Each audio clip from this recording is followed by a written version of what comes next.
Did you know sneezing is like having a jet engine in your face? Did you know that a single sneeze can travel at a speed of up to 160 kilometers per hour?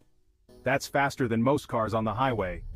When we sneeze, our body expels a burst of air filled with tiny droplets from our nose and mouth. These droplets can travel several feet, potentially spreading germs to those around us. The sheer speed and force of a sneeze are a natural defense mechanism, helping to clear our airways of irritants like dust, pollen, or germs. So the next time you feel a sneeze coming on, remember, it's not just a simple reflex. It's a high-speed reaction designed to protect you.